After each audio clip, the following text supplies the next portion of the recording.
আজি তেখেতৰ যিটো হিয়াৰিং আছিলে এইটো কেছত তো প্ৰথমতে সিদ্ধাৰ্থ শৰ্মাই এখন পিটিশ্যন দিছিলে আৰু শ্যাম কানু মহন্তৰ এখন পিটিশ্যন আছিলে তেওঁলোকে বাহিৰৰ পৰা মানে ভিডিঅ' কনফাৰেন্সিঙৰ যোগেৰে কেছকেইটা কৰিব বিচাৰিছে তেওঁলোকৰ এডভোকেটে আৰু সেই পিটিশ্যন দুখনৰ ওপৰত যি স্পেচিয়েল পাব্লিক প্ৰচিকিউটৰ আছিলে তেওঁলোকে কৈছে আমি অবজেকশ্যন দিম আৰু অবজেকশ্যন দিছে দুটা কণ্ডিশ্যনত সেই দুখন পিটিশ্যন এলাউ হৈছে যে একিউজডৰ যদি আইডেণ্টিফিকেশ্যনৰ কথা আহে যেতিয়া আমাৰ ট্ৰায়েলত শুনানি কালত সেইটো তেওঁলোকে অবজেক্ট কৰিব নোৱাৰিব আৰু 2 নম্বৰ কথা ট্ৰায়েলৰ সময়ত তেওঁলোক ইয়াত আহিব লাগিব যেতিয়া ক্ৰছ কুৱেশ্যনিং কৰে আৰু দুইজন এডভোকেট এইটো মান্তি হৈছে সেই দুখন পিটিশ্যন আজি সমাপ্ত হৈছে তেওঁলোকে ট্ৰায়েলৰ আগৰ কথাখিনি ভিডিঅ' কনফাৰেন্সিং যোগেৰে কৰিব পাৰিব আৰু তাৰপিছত বেল পিটিশ্যন আৰু দুখন আজি আহিলে শ্যাম কানু মহন্তই বেল পিটিশ্যন দিলে আৰু বড়ো বুলি এজন আছিলে ৰত্নেশ্বৰ বড়ো তেওঁৰ দিলে আৰু সেই দুখনতো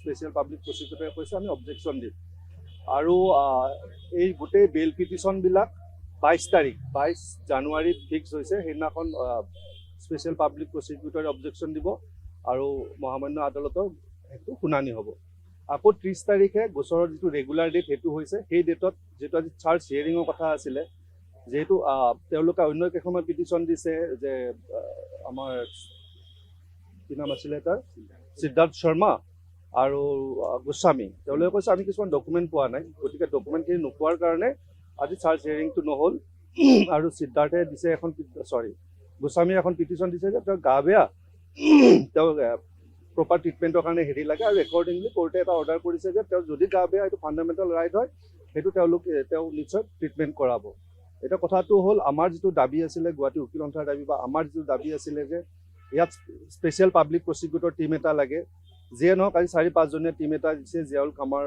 ছাৰৰ নেতৃত্বত সেইটোলৈ তেখেত বহুত যথেষ্ট অভিজ্ঞ ব্যক্তি সেইকাৰণে আমি সন্তোষ প্ৰকাশ কৰিছোঁ কিন্তু লগে লগে আমাৰ যিটো দ্বিতীয়টো দাবী আছিলে ডে টু ডে হিয়াৰিং লাগে আজি যেতিয়া কেছটো হৈছে এটা বহুত দীঘলীয়া প্ৰচিডিউৰ বহুত কেইখন পিটিশ্যন থাকে এনেকৈ কিন্তু এইখন কোৰ্টত কেতিয়া হৈ নাহিব অনাগত 20 বছৰ অসমৰ ৰাইজে চাই থাকিব লাগিব এইটো জুবিনদাৰ ন্যায় বুলি কৈ আছে আমি কৈছোঁ জুবিনদাৰ ন্যায় নহয় এইটো অসমৰ ৰাইজৰ ন্যায় বা তেওঁৰ পৰিয়ালৰ ন্যায় গতিকে ডে টু ডে হিয়াৰিং কৰক চৰকাৰে যদি এইখিনি কৰিব পাৰিছে ডে টু ডে হিয়াৰিং কৰাটো একেবাৰে সহজ এখন খালি স্পেচিয়েল কোৰ্ট এখন ডেজিগনেট কোৰ্ট এখন এষ্টাব্লিছ কৰিব লাগিব তাতে এই কেছটো নিব লাগিব ডে টু ডে হিয়াৰিং কৰক এতিয়া চাওক সময় লগা যিখিনি কাৰবাৰ আছিল আজি তাৰিখলৈকে আছিল কপিবিলাক দি ল'ব লাগিব কপিটো যিহেতু আপোনালোকে জানে ইমান 1000 পৃষ্ঠাৰ এটা চাৰ্জশ্বিট হয় গতিকে কপিবিলাক দিওঁতে সময় লাগিছে ডেফিনেটলি লাগিব কোনোবাই কিবা কপি পোৱা নাই কোনোবাই পাইছে এইবিলাক থাকিব খেলি মেলি কিন্তু অহা ডেটৰ পিছত 30 তাৰিখে যদি চাৰ্জ হিয়াৰিংটো হৈ যায় পিছৰ ডেটৰ পৰা কিন্তু সাক্ষী আৰম্ভ হ'ব সাক্ষী আৰম্ভ হ'লে প্ৰতিটো ডেটত কিন্তু সাক্ষী ল'ব পাৰিব আজি ল'লে কালি ল'লে পৰহি ল'লে গতিকে তেতিয়া ডে টু ডে হিয়াৰিং পূৰা কৰিব পাৰিব এতিয়া চৰকাৰৰ হাতত মোটামুটি আৰু 15-16 দিন টাইম আছে তেওঁলোকে যদি ইচ্ছা কৰে মই বাৰে বাৰে কৈছোঁ অসমৰ ৰাইজক যদি চৰকাৰে ইচ্ছা কৰে এতিয়াও এখন স্পেচিয়েল কোৰ্ট এপইণ্ট কৰিব ডেজিগনেটেড কোৰ্ট এখন দিব পাৰে য'ত ডে টু ডে হিয়াৰিং হ'ব কাৰণ আমি যিকেইটা দাবী উকিলতে গুৱাহাটী আৰম্ভণিৰ পৰা কৈ আহিছিলোঁ যে স্পেচিয়েল পাব্লিক প্ৰচিকিউটৰ লাগে তেওঁলোকে বুজি পাই দিলে আমি CBI কৈছিলোঁ সেইটোত নহ'লগৈ এতিয়াও কিন্তু বহুতখিনি ৰাস্তা খোলা আছে আমি বাৰে বাৰে কৈছোঁ যদি কিবা লেকুনা আছে এতিয়াও আমি বহুতখিনি আগবাঢ়িব পাৰোঁ গতিকে আমি কৈছোঁ যদি ন্যায় দিব লাগে তেতিয়াহ'লে ডে টু ডে হিয়াৰিঙৰ কাৰণে পাব্লিক এখন স্পেচিয়েল ডেজিগনেটেড কোৰ্ট এখন এষ্টাব্লিছ কৰক তাৰপিছতহে কিন্তু জুবিনদাই ন্যায় পাব জুবিনদাৰ পত্নীয়ে কৈছে যে ছিংগাপুৰত যিসকল অসমীয়া আছে প্ৰৱাসী অসমীয়া তেওঁলোকো এই গোচৰৰ আওতালৈ আহিবই লাগিব তদন্তৰ আওতালৈ আহিবই লাগিব তেওঁলোকক অভিযুক্ত কৰাব তেওঁলোকে কিবা সাৰি যাব নোৱাৰে কিন্তু ইনভেষ্টিগেশ্যনতো তেওঁলোকক অভিযুক্ত নকৰিব সেইটো চাওক এইটো যদি আমাৰ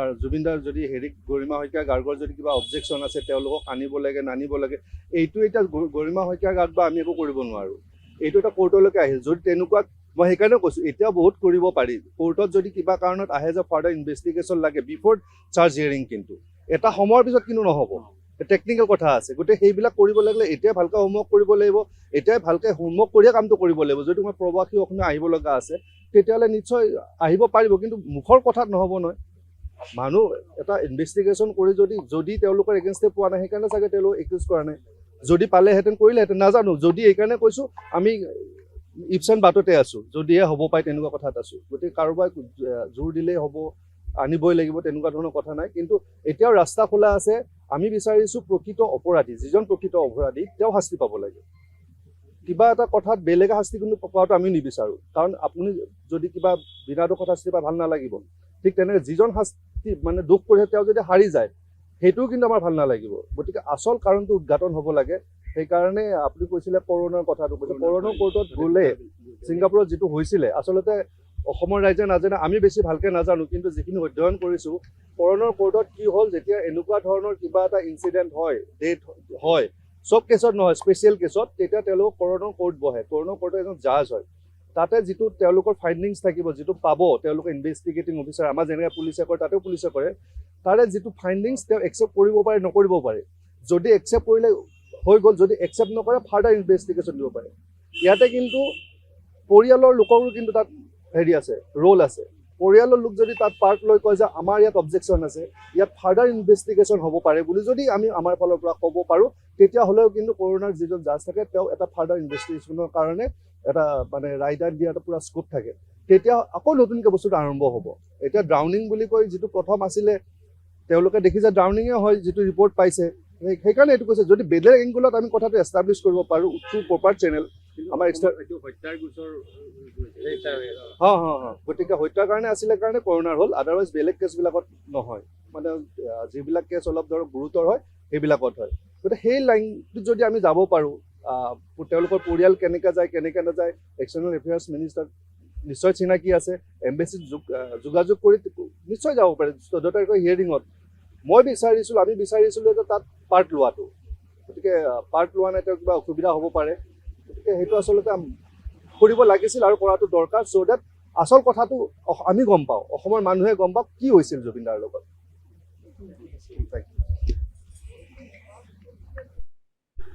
আজি কি হ'ল প্ৰথম এইটো কুৱেশ্যন হ'ব।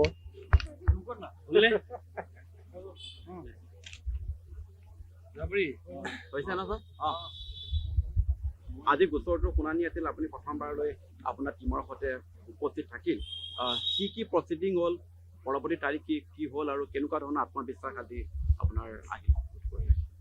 মই প্ৰথমে আজি এপিয়াৰ হৈ আমাৰ এপইণ্টমেণ্ট নটিফিকেশ্যনখন গভৰ্ণৰৰ কোৰ্টত প্ৰস্তুত কৰিলোঁ। কোৰ্টেও চাগে ইন দ্য মিন টাইম পাইছে, তো সেইটো আমাৰ ৰেকৰ্ডিংটো কৰিলে যে আমি 5জনৰ গোটেই টীমটোৱে মানে এপইণ্টেড হৈছোঁ। তাৰপিছত আমি পেটিশ্যন 2খন আছিল, আমি এগ্ৰী কৰিছোঁ যে তেওঁলোকৰ পেটিশ্যনখন এলাউ কৰিব লাগে ৰিগাৰ্ডিং ভিডিঅ' কনফাৰেঞ্চিং, যিহেতু তেওঁলোকৰ সেইটো ফাণ্ডামেণ্টেল ৰাইট হয়, সুপ্ৰিম কোৰ্টৰ গাইডলাইনছো আছে, তো সেইকাৰণে আমি সেইটোত বিনা কথাত অবজেকশ্যন দিয়া নাই। কিন্তু তাতে মই খালি মোৰ ফালৰ পৰা 2টা কণ্ডিশ্যন দিছিলোঁ, আছিল যে একিউজডে যাতে কোনো ধৰণৰ আইডেণ্টিটিটো ডিছপুট কৰিব নোৱাৰে, আৰু ছেকেণ্ড আছিল যে কিবা কাৰণে যদি লিংক ফেইলিয়াৰ হয় তেতিয়াহ'লে আপোনাৰ এই প্ৰচিডিংটো কোৰ্টত কণ্টিনিউ থাকিব। তেওঁ সেইটো ক্লেইম কৰিব নোৱাৰে যে মোৰ লিংক ফেইলিয়াৰ হ'ল কাৰণে মই প্ৰস্তুত হ'ব পৰা নাই। তো সেই কণ্ডিশ্যনটো তেওঁলোকেও এগ্ৰী কৰাৰ কাৰণে সেই এটা কনচেণ্ট অৰ্ডাৰ দিলে আৰু সেই পেটিশ্যন 2খন ডিছপ'জ অফ কৰিলে। বাকী যি চব তেওঁলোকৰ পেটিশ্যন আছিল সেইকেইখন আটাইকেইখন আজি পেণ্ডিং আছে ফৰ ফাইলিং অফ অবজেকশ্যন। তাতে গুৰুত্বপূৰ্ণ পেটিশ্যন এখন আছে যিখন হ'ল যে তেওঁলোকে কৈছে যে আমি কপি পোৱা নাই। আমাৰ ইনষ্ট্ৰাকশ্যন মতে মই অলপ পুলিচ বিভাগৰ লগত কানেক্ট হৈছিলোঁ, তেওঁলোকে কৈছে তেওঁলোকে গোটেইখিনি দিছে। তো এতিয়া তেওঁলোকৰ লগত বহি ইনষ্ট্ৰাকশ্যনখিনি লৈ আমি নেক্সট ডেটত অবজেকশ্যনখন ফাইল কৰিম, আৰু যদি সঁচাকৈ কিবা পোৱা নাই ডেফিনেটলি দিম। তেতিয়া আজি অনাৰেবল কোৰ্টে চাৰ্জৰ হিয়াৰিঙৰ ডেটো ফিক্স কৰিব কাৰণে সাজু আছিল, কিন্তু মই ক'লোঁ যে অনাৰেবল ছাৰ যেতিয়ালৈ আপোনাৰ কপি প্ৰচেছটো ক্লিয়াৰ নহয় তেতিয়ালৈ চাৰ্জত যোৱাটো ঠিক নহ'ব। এইকাৰণে কালি তেওঁলোকে ক'ব প্ৰিজুডিচ ক্লেইম কৰিছোঁ, যে যিহেতু আমাক কপি নিদিয়াকৈ চাৰ্জ হিয়াৰিং কৰি কেনে চাৰ্জৰ অৰ্ডাৰটো দিলে, what ever order will be passed আৰু।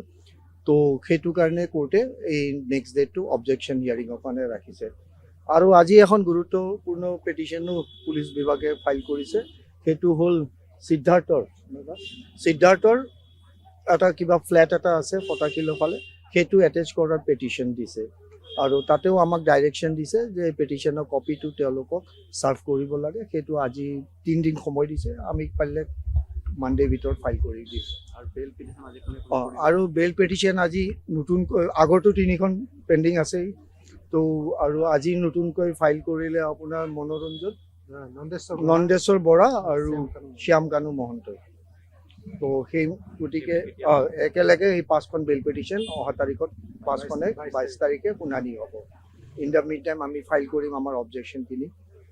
SIT এখন পিটিশ্যন ফাইল কৰিছিল মহাবীৰ একুৱাটো এটাত কৰিবৰ কাৰণে, সেই বিষয়ত আজি হয়, সেইটো এটা মিছ কেছ হিচাপে ৰুজু হৈছে, মিছ কেছ 1/26। তাতে সেই মহাবীৰ একুৱাটোত আজি তেওঁলোকৰ যিটো পাৰ্টনাৰ আছিল চিত্তেশ্বৰ জাশ্বৰীয়া নে কিবা, তেওঁ আজি তেওঁৰ উকিলৰ থ্ৰুৰে এপিয়াৰ হৈছে। তেওঁলোকে কৈছে নটিচ ছাৰ্ভ হৈছে, আমি আহিছোঁ, কিন্তু আমি কপিখিনি পোৱা নাই উইথ এনেক্সাৰ। তো সেইকাৰণে আমি ক'লোঁ ঠিক আছে, যদি পোৱা নাই আমি দিবলৈ সাজু আছোঁ, আৰু আজি 3 দিনৰ ভিতৰত সেইখিনিও তেওঁলোককো ছাৰ্ভ কৰিম।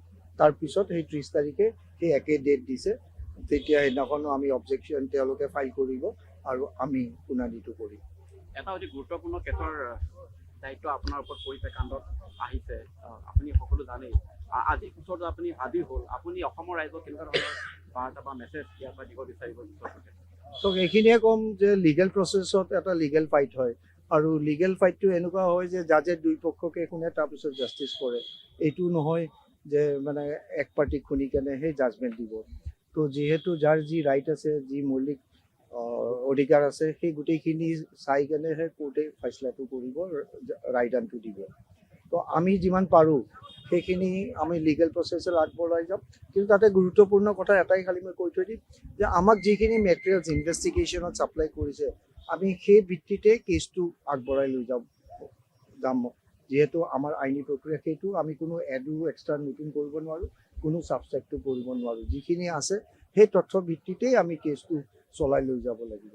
অৰ্থাৎ পুলিচে দিয়া মেটেৰিয়েলছৰ ওপৰতেই গোটেইখিনি হ'ব। তাৰে ভিতৰত আমি যিখিনি লিগেল জ্ঞান পাইছোঁ, সেই লিগেল জ্ঞানেৰে আমি কেছটো আগবঢ়াই লৈ যাম বুলি আশা ৰাখিছোঁ। অভিযুক্তৰ পত্নীয়ে কৈছে ছিংগাপুৰত থকা প্ৰবাসী অসমীয়া সকলোকো অভিযুক্ত কৰিব লাগে, তেওঁলোক তদন্তৰ আঁতৰলৈ আহিব লাগে। সেই কথা তেওঁ বাৰে বাৰে কৈ আছে। তেওঁলোকো দোষী, তেওঁলোকো জুবিন গাৰ্গৰ মৃত্যুৰ বাবে। সেইটো তেওঁৰ দৃষ্টিকোণেৰে কৈছে, বাৰু ঠিকে কৈছে হয়তো, কিন্তু পুলিচেও তেওঁলোকৰ দৃষ্টিকোণেৰে যিখন চাৰ্জশ্বিট দিছে তাতে তেওঁলোকক একিউজো কৰা নাই, উইটনেছো কৰা নাই, ওৱান এছপেক্ট। বাট মই এইখিনিয়ে ক'ম, যদি এভিডেঞ্চ লওঁতে যদি মেটেৰিয়েল ছাৰ্ফেচ কৰে, তেতিয়াহ'লে তেওঁলোকৰ এগেইনষ্টে আমি ছেকশ্যন 319 CRPC, মই আগৰ ছেকশ্যন যদি কৈছোঁ, এতিয়াতো BNSS দিয়ে ৰুল ল'ব। তো সেই 319ত আমি নতুনকৈ আছামীবিলাককো ইয়াতে টানি আনিব পাৰিম, নতুনকৈ চামিল কৰিব পাৰিম। আৰু যদি পুলিচেও ভাবে ছাপ্লিমেণ্টাৰী চাৰ্জশ্বিট তেওঁলোকে ইনভেষ্টিগেট কৰি দিব পাৰে, সেইটো সময়ে ক'ব। কিন্তু আমাৰো এটা লিগেল ৰাইট আছে ছেকশ্যন 319 CRPC, যে কোনোবা আছামীক কিবা কাৰণত যদি আছামীক কৰা নহ'ল, তেতিয়াহ'লে কোৰ্টত যদি সেই সাক্ষী প্ৰমাণ হৈছে যে তেওঁলোক প্ৰেজেণ্ট আছিল, তেওঁলোকো part and parcel of it, যিকোনো কেছতে মই জেনেৰেলাইজ কৰি কৈছোঁ যে তেওঁলোকক 319 CRPC অধীনত আনিব পাৰে। সেইটো এটা গুৰুত্বপূৰ্ণ আপডেট কথা ক'লে আপুনি। যিখিনি জ্ঞান পাইছোঁ তাৰে ভিত্তিত কৈছোঁ। আৰু মানে আমি ক'ব পাৰোঁ এতিয়াও তেওঁলোক সম্পূৰ্ণৰূপে সাৰি যোৱা নাই। এজ অফ নাও চাওক, যেনেকুৱা ট্ৰায়েল প্ৰচিড হ'ব, যেনেকুৱা মেটেৰিয়েলছখিনি ছাৰ্ফেচ হ'ব, যিখিনি আইনত ব্যৱস্থা আছে, সেইখিনি যিখিনি নলেজ আমি পাইছোঁ, সেইমতে আমি এইখিনি আমাৰ অধিকাৰখিনি আমি প্ৰস্তুত কৰিম। আৰু ন্যায়াধীশৰো এইটো ৰাইট থাকে, তেওঁ হয়তো যদি চাই ডেফিনেটলি, এবছলুটলি, যদি আমাৰ শুনানিটো লৈ কেনে ছেটিছফাইড হয়, দেন কোৰ্ট কেন চামন ইট। আৰু কৰিছোঁ বহুত কেছত মানুহৰ পুলিচে এৰি দিয়া মানুহকো 319ত আনি পানিছমেণ্ট দিছে, নজিৰ আছে। তেনেকুৱা হৈ যায়। হ'ব, থেংক ইউ। ৱেলকাম।